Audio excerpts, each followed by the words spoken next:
నీళాతుంగస్తనగిరితటీ సుప్తముద్బోధ్య కృష్ణం పారార్థ్యం స్వం శృతిశతశిరసిద్ధమధ్యాపయంతి సోచ్ఛిష్టాయాం సజినిగళితం యా బలాత్కృత్య భుంక్తే గోదా తస్యై నమ ఇదమిదం భూయ ఏవాస్తు భూయః. ప్రియ భగవద్బంధువులారా, ఈవేళ మన ధనుర్మాస వ్రతంలో 5వ రోజు. ఇంతవరకు వ్రతం ఏమిటో చెప్పి, ఆ వ్రతానికి పాటించే నియమాలేమిటో చెప్పి, ఈ వ్రతాన్ని ఆచరిస్తే కలిగే ఫలితాన్ని లోకానికంతటికీ కూడా పంచే విధానాన్ని చెప్పి, ఈ వ్రతానికి మన చుట్టూ ఉండేటటువంటి ప్రతి వ్యక్తి కూడా చేసేది మంచి కార్యం కనుక అనుకూలిస్తారు అని, కేవలం మనుష్యులే కాకుండా ప్రకృతి అంతా కూడా మనకు అనుకూలిస్తుందని, వాతావరణం అనుకూలిస్తుందని, దేవతలంతా కూడా మనకి సహకరిస్తారు అని ఆండాళ్ళు వివరించింది. వ్రతానికి అందరినీ కూడా సంసిద్ధుల్ని కావాలి అని అమ్మ చెప్పింది. అయితే వ్రతానికి సిద్ధపడ్డటువంటి అక్కడ చేరిన వాళ్ళందరికీ కూడా కొన్ని సంశయాలు ఏర్పడ్డాయి. సాధారణంగా సంశయం కలిగినప్పుడు ఏదైనా ఒక పని ప్రారంభిస్తే అది సక్రమంగా సాగదు. ఏ సంశయం లేని వాడికి మాత్రమే విజయం చేతికి చిక్కుతుందన్నమాట. సంశయాత్మ వినశ్యతి అని అంటారు. అందుకోసం అందరి సంశయాలు తీర్చి వ్రతంలోకి వాళ్ళని ఉద్యమించేటట్టు చేయాలి. వారి వారి సంశయాల్ని మన ఆండాళ్ దీంట్లో తీర్చి వాళ్ళందరికీ ఒక ధైర్యాన్ని కలిగించి ఈనాటి పాసురంలో ముందుకు నడుపుతుంది ఆండాళ్. మొదటి పాసురంలో మన అమ్మ భగవంతుడు సర్వత్రా వ్యాపించి ఉంటాడని, అలాంటి తనకంటూ కలిగిన ఒక స్థానాన్ని పర స్థానము అని అంటారు. కానీ ఆ భగవంతుడిని మనం చూడలేం. అదే పరమాత్మ ఈ లోకంలో వాళ్ళకి ఉపకరించడం కోసం ఎలా సృజించాలి, ఎట్లా రక్షించాలి, ఎట్లా వీరికి దేహాల్ని మారుస్తూ ప్రళయాన్ని చేస్తూ విశ్రమింపచేయాలి అనే దానికి 2వ స్థానాన్ని వ్యూహము అని అంటారు. ఆ వ్యూహంలోంచి ఆయా కాలాలకి ఆయా అవసరాలకి తగినట్టుగా ఒక్కొక్క రూపాన్ని ధరిస్తూ ఈ భూమి మీద తాను ప్రవర్తిస్తాడు. అది విభవము అని అంటారు. వీరందరి యొక్క ఉనికిని కలిగించడం కోసం ప్రతి జీవిలో ప్రతి ప్రాణికి లోపల ఉంటాడట. వాడు మనిషి అయినా, జంతువైనా, పక్షైనా, చెట్టైనా ప్రతి జీవిలోనూ పరమాత్మ ఉంటాడు. దాని అంతర్యామి అని అంటారు. కానీ ఈ 4 చోట్ల భగవంతుడిని చూడాలనుకున్న వాడికి శక్తి చాలనే చాలదు. కారణం, లోపలుండేవాడిని చూడాలంటే ఎన్నో నియమాలున్నాయి. అవి పాటించడం మనకి చేత కాదు.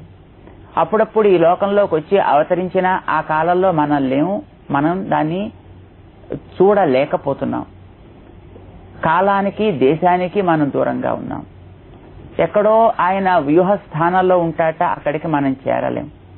శాస్త్రం చెబుతోంది ఏదో పాల్కడలి అని, కానీ అది మనకి చాలా దూరం. పరమపదం అంతకంటే దూరం. అంతటా వ్యాపించి ఉంటాడు మన చుట్టూ. కానీ మన ఈ కంటికి ఆ రూపాన్ని చూడటానికి తగినటువంటి శక్తి లేనే లేదు. కానీ అప్పుడప్పుడు దాహం వేసిన వాడికి మంచినీరు త్రాగాలి అనంటే చుట్టూ వాతావరణంలో నీరు వ్యాపించి ఉంటుంది తేమగా, కానీ మన దాహం తీరదు కదా. మేఘాల్లో నీరుంటుంది, అది మన దాహం తీర్చదు. అప్పుడప్పుడు ఎప్పుడో వాన కురుస్తుంది, అది మన దాహం ఇప్పుడు తీరడానికి పనికిరాదు. భూమి లోపలి పొరల్లో నీరుంటుంది, కానీ ఆ నీటిని మనం ఎక్కడ తవ్వుకు తాగలం కనుక దాహం వేసినప్పుడు ఎప్పుడో కురిసినటువంటి వానని పట్టి తెచ్చి పెట్టి మనకు అందించినట్లయితే ఇప్పుడు మనం దాహం తీర్చుకోగలుగుతాం. అది చాలా సులభమైనటువంటి ఉపాయం. అయితే అది కూడా నీరే దాహాన్ని తీర్చగలిగింది. అలా భగవంతుణ్ణి ఎప్పుడో తాను అవతరించినటువంటి రూపాన్నో లేక శాస్త్రములు నిరూపించినటువంటి రూపాన్నో మనకు కోరుకున్నట్టు సమయంలో, మనం కోరుకున్నటువంటి ఒక వస్తువులో, మనం కోరుకున్నంత ఒక ఆకృతి విశేషంలో మనకి ఎవరైనా అందించినట్టయితే మనం ఆ భగవతత్వాన్ని గుర్తించగలుగుతాం తప్ప మరో రకంగా కాదు. అలా మన కోసం మనం కోరుకున్న రూపంలో, మనం కోరుకున్న వస్తువులో, మనం కోరుకున్న రీతిలో మనకి అందే రూపాన్ని అర్చ అంటారు. ఈ అర్చామూర్తి కూడా శాస్త్రీయమైనటువంటి విధానంలో మనం సంస్కరించుకున్నట్టయితే సాక్షాత్తు పరమాత్మే అంటారు. అయితే మాట్లాడకుండా, కదలకుండా మనం ఏం చెప్పినప్పటికీ కూడా తాను వింటున్నట్టుగా ఏ శక్తి లేనట్టు ఏ జ్ఞానము లేనట్టుగానే ఉంటుంది ఒక విగ్రహ రూపంలో కూడా. అంత మాత్రం చేతకాంతి అనుకోవడానికి వీల్లేదు అని మన శాస్త్రం చెప్తోంది. అంతేకాదు, ఇది సులభమైంది కనుక అన్ని గుణాలు ఇందులో నిండి ఉంటాయి, సర్వత్ర వ్యాపించిన వాడు ఇందులోనూ కూడా తాను ఉంటాడు కదా, అంచేత దాన్ని మనకి సులభమైనటువంటి, మనం ఉపాసించడానికి వీలైనటువంటి రూపము అని అంటారు మన శాస్త్రకారులు. అయితే మనం చేసింది దాంట్లో శక్తి ఉంటుందా అనే సంశయం లేకుండా ఉండాలి. దానికోసం ఒక దృష్టాంతాన్ని చూపిస్తారు. ప్రమిద మనమే తెస్తాం, నూనె మనమే పోస్తాం, ఒత్తు మనమే చేస్తాం, అగ్గిపుల్ల మనమే తెచ్చాం, దాన్ని వెలిగించి పెట్టాం. ఇప్పుడు దీపం మనం వెలిగించిందే కదా అని మనం ముట్టుకుంటే కాలకుండా ఉంటుందా?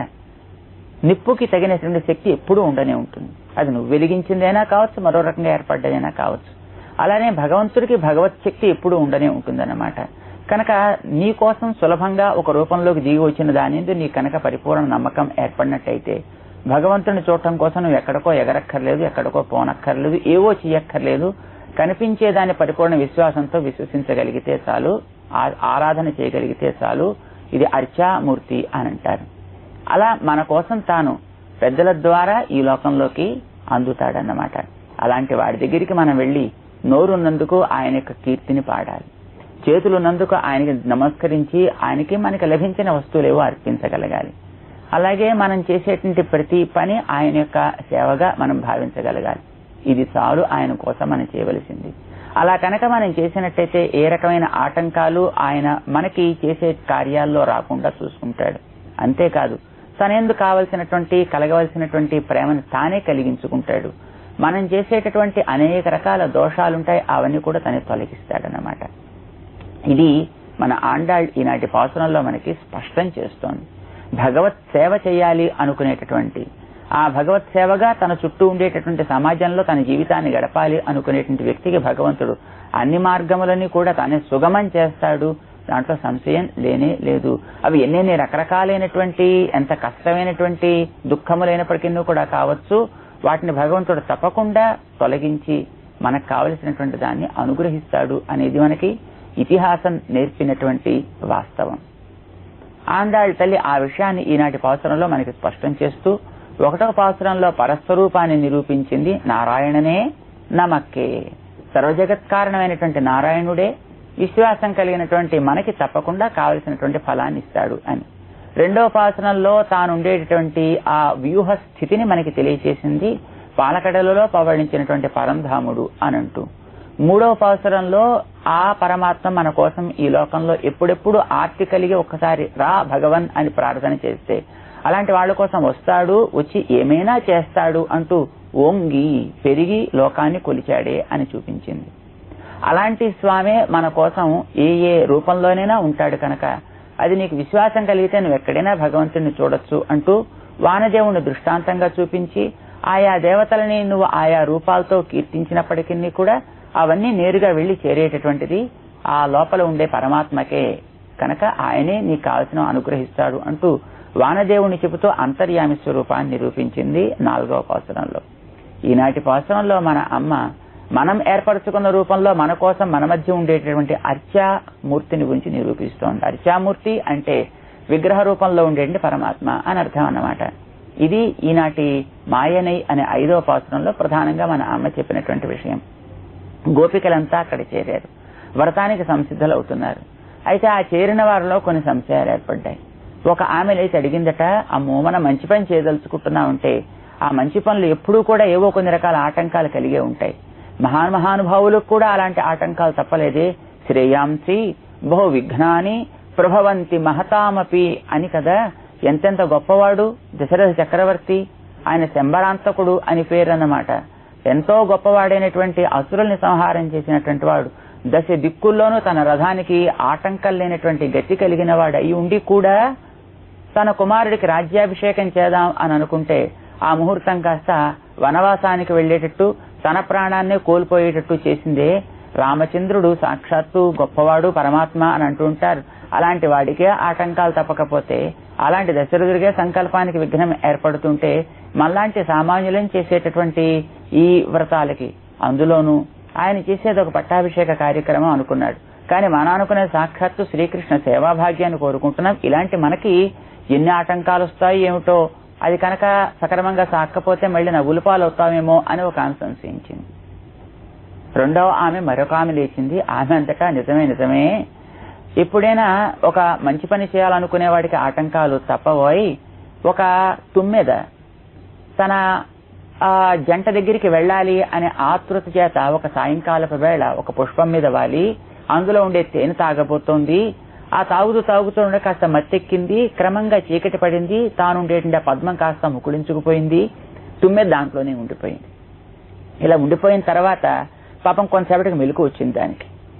అరే చీకటి పడిపోయిందే, పద్మం ముకుళించుకుపోయింది కనుక నేను ఎట్లా వెళ్ళాలి? పోన్లే, కొంచెం సేపటికి తెల్లవారుతుంది కదా, సూర్యుడు ఉదయిస్తాడు కదా, కిరణ స్పర్శత్ పద్మం మళ్ళీ వికసిస్తుంది కదా, ఇక నేను నా జంట దగ్గరికి వెళ్లిపోతా అని అనుకుంటూ ఉంది. కానీ తెల్లవారే లోపులోనే ఒక ఏనుగు వచ్చింది. దాన్ని కాస్త పెకలించింది, బయటికి విసిరి పారవేసింది. తుమ్మెద దాంట్లోనే ప్రాణం కోల్పోయింది. మంచి పనులు చేద్దాం అనుకునే వాళ్ళకి ఎన్ని ఆటంకాలు వస్తుంటాయో అనుకున్నవని సక్రమంగా సాగుతాయనే నియమం లేదు కదా అంది రెండవ ఆమె. ఇంతలో కొంచెం కాస్త వేదాంతం చదువుకున్న ఆమె మరొక ఆమె లేచి, మనం గతంలో తెలియక ఎన్నో రకాలైన పాపాలు చేసి ఉంటాం కదా, పాపాలన్నీ ఉండగా ఈవేళ చేయదలుచుకున్నటువంటి శుభకార్యం మనం చేయలేం కదా, ఆ పాపాలు తొలగితే తప్ప మన భగవంతుడి దగ్గరికి ఎట్లా వెళ్ళగలుగుతాం కనుక మన పాపాలన్నీ మనకు ఆటంకంగా ఉండగా మనం ఏం చేయగలుగుతాం? కాక మనకి శాస్త్రం చెబుతోంది చేసిన కర్మ పుణ్యమైనా పాపమైనా అనుభవించే తీరాలి, కొన్ని కోట్ల జన్మలకైనప్పటికీ కూడా అని చెబుతుండగా అవన్నీ ఉండగా మనం ఎట్లా చేయగలుగుతాం అంది ఒక ఆమె.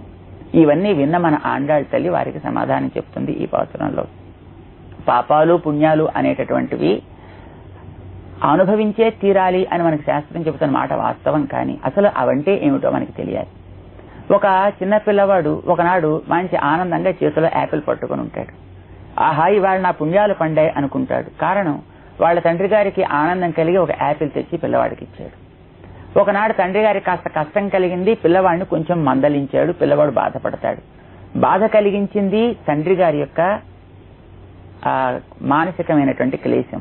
పిల్లవాడికి సంతోషం కలిగించింది తండ్రి గారికి కలిగినటువంటి ఆనందం కదా. కనుక తండ్రి యొక్క అనుకూల భావన పిల్లవాడికి పుణ్యమైంది, తండ్రి యొక్క ప్రతికూల భావన పిల్లవాడికి దుఃఖం కలిగింది. పుణ్యపాపాలంటే అవే కదా. పుణ్యం అంటే ఆనందాన్ని ఇచ్చేది, పాపం అంటే దుఃఖాన్ని ఇచ్చేది. ఈ లోకంలో ఉండే ప్రాణికోటి అంతటికీ కూడా ఆనందాన్ని ఇచ్చేది భగవంతుడి యొక్క ఆనుకూల్యం. వీళ్ళందరికీ దుఃఖాన్ని ఇచ్చేది భగవంతుడికి కలిగినటువంటి క్లేశం.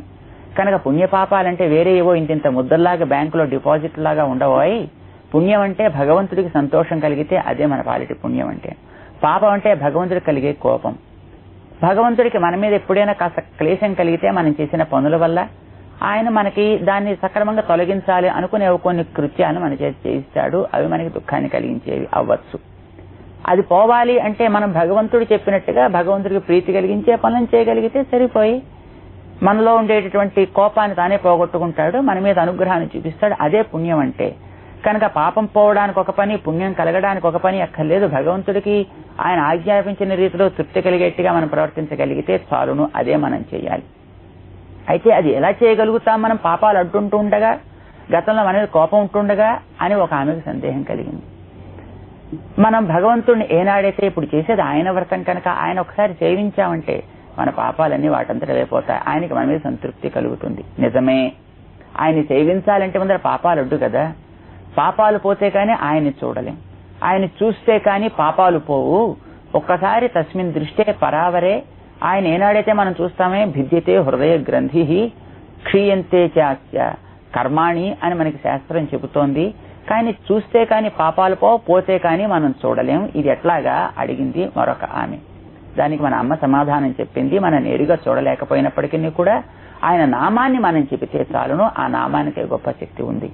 ద్రౌపది లాంటి ఆమెకు కూడా ఆవిడ భగవన్ నామాన్ని చెప్పడం చేతే కలిగినటువంటి క్లేశాలన్నీ తొలగించుకోగలిగింది, రక్షణ పొందగలిగింది. మనం కూడా నోరారా ఆయన యొక్క నామాన్ని చెప్పగలిగితే పాపాలన్నీ కూడా తొలగిపోతాయి, పుణ్యాలన్నీ మనకు సిద్ధించినట్టే. కనుక ఆ వ్రతానికి ఆటంకాలు లేకుండా మనం చేసుకోగలుగుతాం అంటూ ఈనాటి పాసురంలో మన అమ్మ ఆ నామ యొక్క వైభవాన్ని, మన కోసం ఆయన వచ్చే రీతిని 5 నామాలతోటి వివరిస్తోంది. ఆ పాసురాన్ని మనం ఇలా అనుసంధానం చేసుకుంటాం.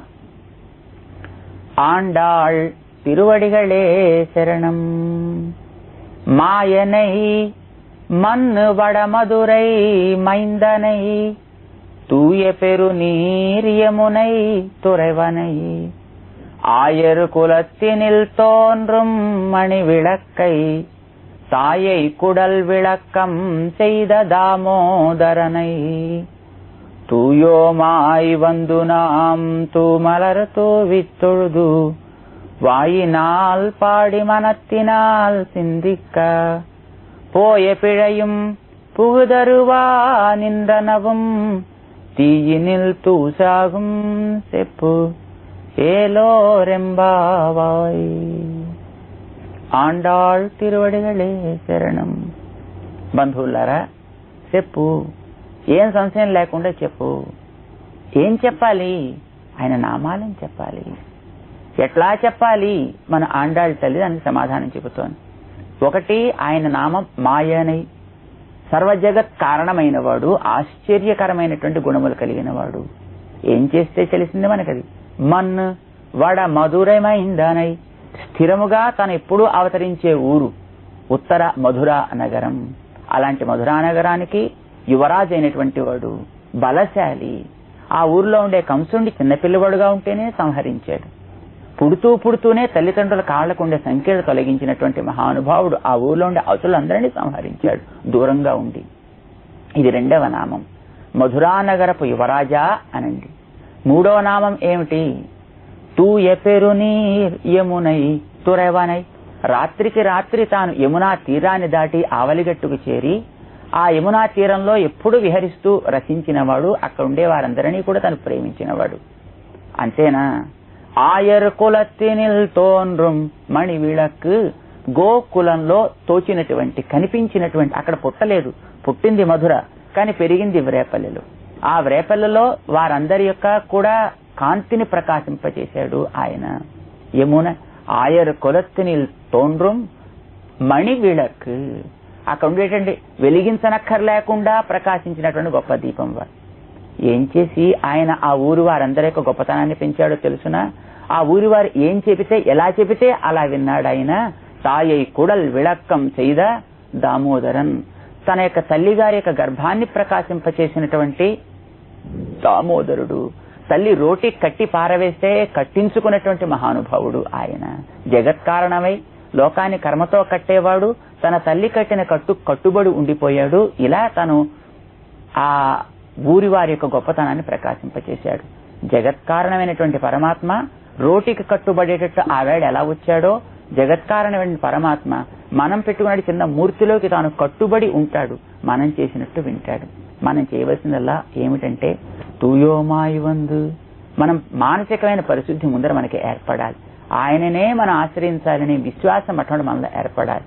ఇతరమైనటువంటి కోరికలు కోరమనేటటువంటి ఒక నిశ్చయం మనలో ఏర్పడాలి. ఇది మానసిక పరిశుద్ధి.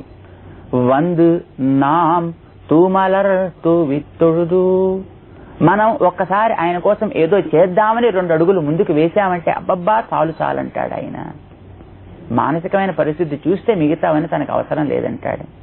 మనం చేయవలసిందల్లా చేతికి ఏది దొరికితే చేతులున్నందుకు ప్రయోజనంగా తూమలర్ తూవిత్తొడుదు, మంచి పుష్పములను ఒకసారి చల్లి, వాయినాల్ పాడి, నోరునందుకు పాడి, మనసునందుకు ఆయన నామాన్ని చింతించి తలచి, నోరు ముందు మనసు తర్వాత అయినా పర్వాలేదు. ఇలా కనుక మనం చేసినట్టయితే ఏమవుతుందో తెలుసునా?